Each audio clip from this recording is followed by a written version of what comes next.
नमस्कार। आज हम सूर्य के 8वें भाव में होने की चर्चा करेंगे। सूर्य अगर 8वें भाव में हो तो क्या फल मिलता है? एक सामान्य सी चर्चा।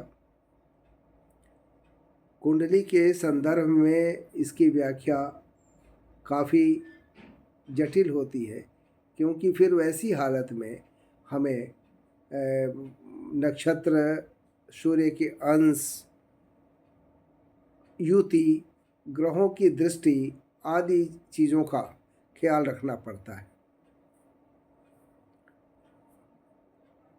स्वाभाविक रूप से सूर्य आत्मा का कारक होता है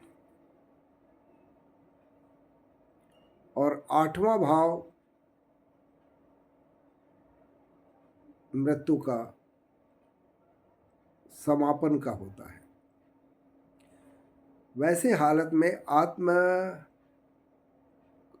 आत्म तत्व यानी सूर्य 8वें भाव में होता है तो सामान्यतया क्या परिणाम होता है, आज हम इसकी चर्चा करेंगे। जातक विद्वानों का सम्मान नहीं करता, वो व्यवहार में धूर्त होता है, हर बात में चालाकी करता है, उसके आत्मा में चंचलता होती है, वो अधिक समय अपना घर से बाहर गुजारता है, अधिक बातूनी और बकवास करने वाला भी होता है,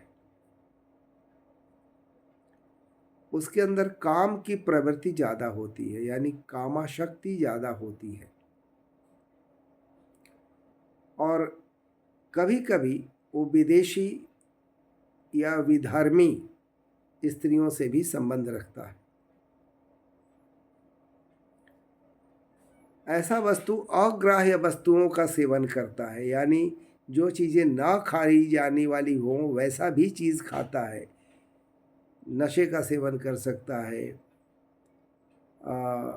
नॉनवेज का सेवन कर सकता है।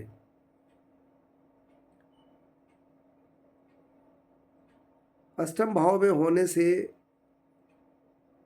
वो अक्सर किसी न किसी रोग से ग्रस्त भी हो सकता है। कभी कभी उसके वस्त्र जो है मलिन भी हो सकते हैं।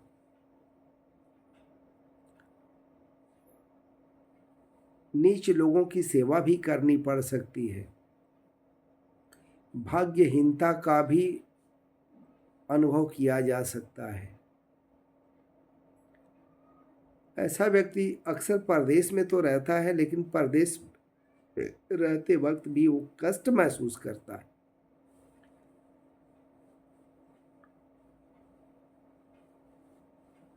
उसकी नेत्र ज्योति भी कम हो सकती है। उसे पुत्रों का सुख कम मिल सकता है, या तो पुत्र नहीं हो या कम हो, और अगर हो तो भी किसी न किसी कारण से पुत्रों के सुख में कमी होती है। ऐसे व्यक्ति को शस्त्रों से चोट लगती है।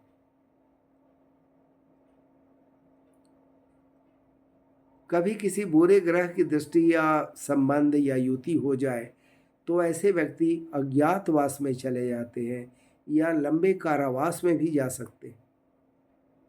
उन्हें राजदंड भी मिलता है और कभी कभी राजदंड से उनकी मृत्यु होनी भी संभव होती है। ऐसे व्यक्ति के पिता और पत्नी किसी न किसी बीमारी से ग्रस्त रहते हैं।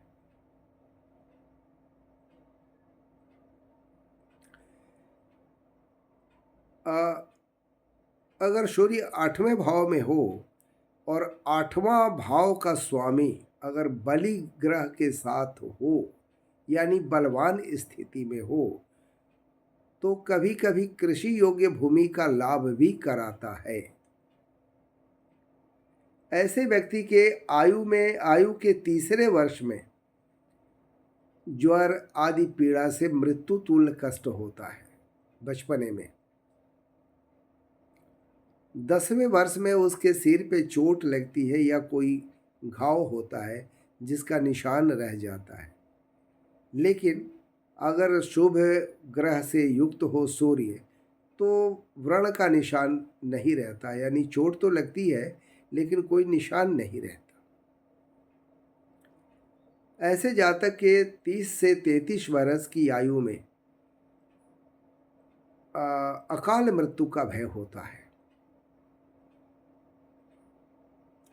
34वें वर्ष में उसके पत्नी को मृत्यु तुल्य कष्ट या मृत्यु भी प्राप्त हो सकता है। सामान्यतया अष्टम भाव में स्थित सूर्य वाला जातक 23 वर्ष तक असफलता, अभाव और कष्ट में गुजारता है।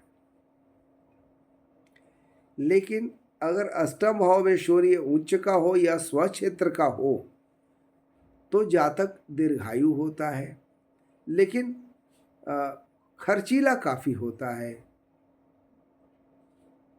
और खर्च करने की वजह से उसकी आर्थिक स्थिति कमज़ोर हो जाती है। वैसी स्थिति में अगर मंगल की भी दृष्टि हो जाए उस सूर्य पर तो वैसा व्यक्ति अकाल मृत्यु को प्राप्त करता है। जैसा कि मैं पहले ही बता चुका हूँ कि ऐसे व्यक्ति के पुत्र का सुख कम प्राप्त होता है, उसे धन का भी सुख बहुत कम प्राप्त होता है क्योंकि वह अत्यधिक खर्चीला होता है।